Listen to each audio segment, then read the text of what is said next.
Hello friends, welcome back to our family. അപ്പോൾ ഇന്നൊരു surprise കൊടുക്കുന്ന വീഡിയോ കേട്ടോ. രാവിലെ തന്നെ ഞങ്ങൾ പോണുണ്ട്. സർപ്രൈസ് ആവോ ഇല്ലേന്ന് കണ്ടറിയാം. അപ്പോൾ സർപ്രൈസ് എന്ന് വെച്ചാൽ വേറെ ഒന്നുമല്ല, ഇവളുടെ അനിയൻ, അതായത് എൻ്റെ അളിയൻ ഗൾഫിൽ നിന്ന് വരാണ്. അത് വേറെ ആർക്കും അറിയില്ല. ഞങ്ങളിപ്പോൾ വളരെ രഹസ്യമായിട്ട് അവനെ കൊണ്ടുവരാൻ പോവാണ് കേട്ടോ.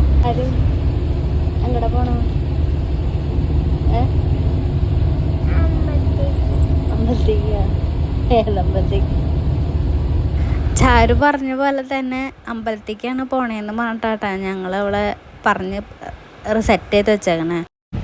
കാരണം ഇവളോട് പറഞ്ഞു കഴിഞ്ഞാൽ ഇവളത് എന്തായാലും പൊളിക്കും. കാരണം അച്ചാച്ചനും മാമയൊക്കെ വീഡിയോ കോൾ ചെയ്യുമ്പോൾ ഇവള് ഇങ്ങനെ മാമ വരുന്നു അല്ലെങ്കിൽ എന്തെങ്കിലുമൊക്കെ സൂചന കൊടുത്താൽ അവർക്കത് മനസ്സിലാക്കി കൊടുക്കും. അപ്പോൾ അതില്ലാണ്ടിരിക്കാനാണ് അവളോട് പറയാനത്. അപ്പോൾ അങ്ങനെ ഞങ്ങൾ എയർപോർട്ട് എത്തിയില്ല. അപ്പോൾ ദേ മാമനെ വെയിറ്റ് ചെയ്തുകൊണ്ടിരിക്കുകയാണ്. മാമൻ നേരത്തെ എത്തിയിട്ടുണ്ട്. ദേ മാമ വരുന്നുണ്ട്. ഇപ്പോൾ ചാരു കാര്യങ്ങളൊക്കെ ഏകദേശം മനസ്സിലായിട്ടുണ്ട്. എയർപോർട്ട് എത്തിയപ്പോൾ തന്നെ അവൾ പറഞ്ഞു മാമ വരുന്നുണ്ടെന്ന് ചോദിച്ചു. അപ്പോൾ ഞങ്ങൾ സത്യം പറഞ്ഞിട്ടുണ്ട്. ഇപ്പോൾ ദേ മാമൻ പതുക്കെ വരുന്നുണ്ട്. ഇപ്പോൾ അവൻ വിചാരിക്കുന്നത് നമ്മൾ വീഡിയോയിൽ നല്ല BGM ഒക്കെ ഇട്ട് എമ്പുരാനേന്നൊക്കെ വെച്ച് വിടുന്നു. പക്ഷെ നമ്മളതൊന്നും വിടില്ല. അതിപ്പോൾ പറഞ്ഞിട്ടില്ല. അവൻ വളരെ സ്ലോ മോഷനിലൊക്കെ നടക്കുന്നുണ്ട്. അങ്ങനെ മാമനെത്തി. അങ്ങനെ അവൻ ആദ്യമായിട്ട് ചക്കീനെ കാണുന്നത്, ചക്കീനെ എടുക്കുകയാണ് കേട്ടോ. അപ്പോൾ എല്ലാപ്പോഴും വീഡിയോ കോളൊക്കെ വിളിക്കാറുണ്ട്, അങ്ങനെ കാണാറൊക്കെ ഉണ്ട്. എന്നാലും ഇങ്ങനെ ആദ്യമായിട്ട് എടുക്കുമ്പോൾ അതിൻ്റെ ഒരു എക്സൈറ്റ്മെൻറ്റ് നമുക്ക് എല്ലാവർക്കും ഉണ്ട്. ഇപ്പോൾ നമ്മൾ വീഡിയോ എടുക്കുമ്പോൾ അവന് ചെറുതായിട്ട് ചമ്മൽ വരുന്നുണ്ട്. അവൻ ചോദിക്കുകയും ചെയ്തു, ഇപ്പോൾ നിങ്ങൾ ഇതൊക്കെ കൂടി വ്ളോഗിലിടാനുള്ള പരിപാടിയാണെന്ന് ചോദിച്ചു. അങ്ങനെ ഞങ്ങൾ കാറിൽ കയറി തിരിച്ചു വരാണ്. അപ്പോൾ അവൾ കോഴിക്കോട്ടേക്ക് ഉണ്ടാക്കി കൊണ്ടുവന്നിട്ടുണ്ടായിരുന്നു. അപ്പോൾ രാവിലെ തന്നെ അത് അവന് കൊടുത്ത് അവനത് കഴിക്കുന്നുണ്ട് കേട്ടോ. അപ്പോൾ ഞാനാണെങ്കിൽ വേഗം എങ്ങനെയും വീടെത്തിയാൽ മതി എന്നുള്ള രീതിയിൽ പോവാണ്. അപ്പോൾ പിന്നെ ഒരു ചായ കുടിക്കുക എന്നുള്ളൊരു തീരുമാനത്തിലെത്തി. ഞങ്ങളിങ്ങനെ കട നോക്കി പോവാണ്. അപ്പോൾ അവിടെ ഒരു മൂലൻസിൻ്റെ കഫേയിൽ ഞങ്ങളങ്ങനെ ചായ കുടിക്കാനായിട്ട് കയറിയിട്ടോ. ആ സമയത്ത് അവളിങ്ങനെ കിടന്ന് വ്ളോഗ് എടുക്കാൻ പറയുന്നുണ്ട്. അപ്പോൾ ഞാനിങ്ങനെ വ്ളോഗൊക്കെ എടുത്ത് ഇങ്ങനെ നിൽക്കുകയാണ്. ഇപ്പം അവൻ പോസൈനാണ്. എന്നിട്ട് ഞങ്ങൾ എല്ലാവരും കൂടി ഇരുന്ന് ചായ കുടിച്ചു. ഇപ്പം ഞങ്ങൾ ഭയങ്കര ചർച്ച, വീട്ടിൽ അമ്മ എന്താ പറയുക, അച്ഛൻ എന്താ പറയാന്നാണ്. ഇന്ന് അമ്മയുടെ ബർത്ത്ഡേയും കൂടിയാണ്. അപ്പോൾ അതിൻ്റെ ഒരു ടെൻഷൻ ഞങ്ങൾക്കുണ്ട്. സർപ്രൈസ് പൊളിയോ അത് വിജയിക്കുമോ എന്നുള്ള കാര്യത്തിൽ ഇപ്പോഴും വലിയ ധാരണയൊന്നും ആയിട്ടില്ല. എന്നിട്ട് ഞങ്ങളിങ്ങനെ ചായ കുടിക്കുമ്പോഴൊക്കെ വീട്ടുകാർക്ക് ഏതെല്ലാം രീതിയിൽ അല്ലെങ്കിൽ എങ്ങനെയാണ് ഇത് ചെയ്യുക, വാതിലടച്ചിട്ടുണ്ടാവോ ഗേറ്റ് അടച്ചിട്ടുണ്ടാവോ എന്നൊക്കെയാണ് ഞങ്ങൾ ചർച്ച ചെയ്യുന്നത്. എന്നിട്ട് ഇപ്പോൾ നേരമൊക്കെ ഒരുവിധം വെളുത്തു. എന്നിട്ട് ഞങ്ങളിത് വന്നുകൊണ്ടിരിക്കുകയാണ്.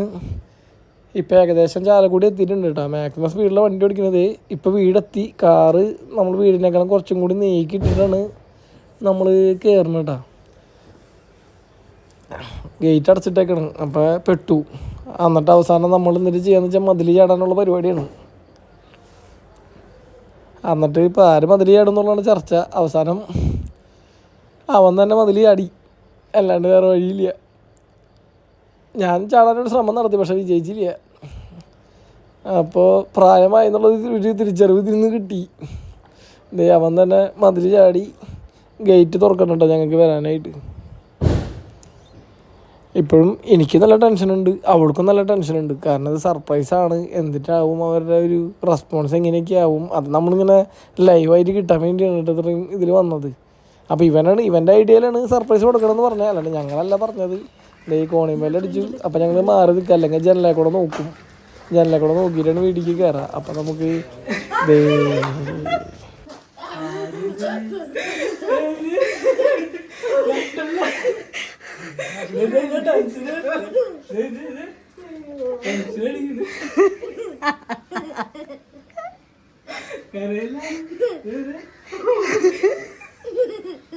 കാണാൻ പറ്റുള്ളൂ ഇതിന്റെ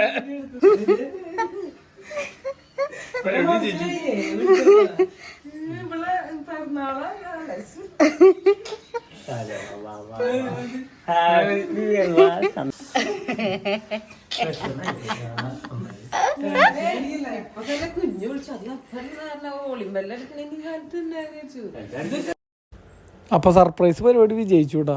പക്ഷെ എനിക്ക് അമ്മയുടെ കരച്ചിലും ഒച്ചയൊക്കെ കേട്ടപ്പോൾ പേടിയായിട്ട് അതിന് വല്ല ടെൻഷൻ അടിച്ചിട്ട് ഇനി ആശുപത്രി കൊണ്ടുപോകേണ്ടി വരുമെന്ന് ഞങ്ങളത് പറയുകയും ചെയ്തു. പക്ഷെ എന്നാലും നമുക്ക് അവരുടെ ആ ഒരു സന്തോഷം കാണുന്നതിൽ ഞങ്ങൾ വിചാരിച്ച ഒരു കാര്യം കറക്റ്റായിട്ട് നടന്നു.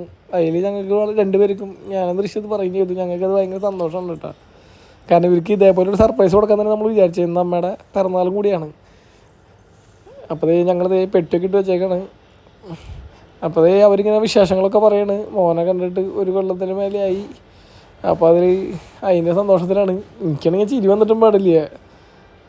അവൻ്റെ വീണ്ടും ചക്കിയിലൊക്കെ എടുത്ത് കളിപ്പിക്കുകയാണ്. അമ്മ ഭയങ്കര സന്തോഷത്തിലാണ്. അമ്മയ്ക്ക് ഇപ്പം എന്തിട്ടൊക്കെ പറയണമെന്നൊരു ഇതില്ല. അവനെ മടിയിലിരുത്തി കൊഞ്ചിക്കാൻ ആയിട്ട് തോന്നുന്നുണ്ടോ എന്ന് ഞാനിങ്ങനെ ഇടയ്ക്ക് ചോദിക്കുന്നുണ്ട്. ചാരു ഫുൾ ടൈം പെട്ടിയിൽ എന്നിട്ടൊക്കെ ഉണ്ട്, എന്നിട്ടൊക്കെ സാധനങ്ങളാണ് എനിക്ക് കൊണ്ടുപോകാൻ പറ്റുക എന്നുള്ള ആലോചനയാണ് ഈ സമയത്ത് ഫുള്ള്. അപ്പോൾ അങ്ങനെ സർപ്രൈസ് വളരെയധികം വിജയിച്ചു. ഇപ്പം നിങ്ങൾ ആലോചിക്കുന്നുണ്ടോ ഇത്ര നാൾ ദൃശ്യയുടെ സൗണ്ട് കേട്ടിട്ട് ഇപ്പം ഞാൻ എന്താണ് ഇങ്ങനെ വോയിസ് കൊടുക്കുന്നത്? അത് വേറെ ഒന്നും കൊണ്ടല്ല, അവൾക്ക് ഒന്നില്ലെങ്കിൽ കൊച്ചിനെ കൊടുക്കണം അല്ലെങ്കിൽ വോയിസ് കൊടുക്കണം എന്ന് പറഞ്ഞു. അപ്പം ഞാൻ നോക്കിയപ്പോൾ കൊച്ചിനെ നോക്കുന്നതിനേക്കാളും കുറച്ചും കൂടി നല്ലത് വോയിസ് കൊടുക്കണമെന്നുള്ളൊരു തിരിച്ചറിവിലാണ് ഞാൻ കൊടുക്കുന്നത്. അപ്പോൾ ഇതുവരെ എന്നെ സഹിച്ച എല്ലാവർക്കും നന്ദി. അപ്പോൾ അടുത്ത വീഡിയോയിൽ കാണാം. ബായ്.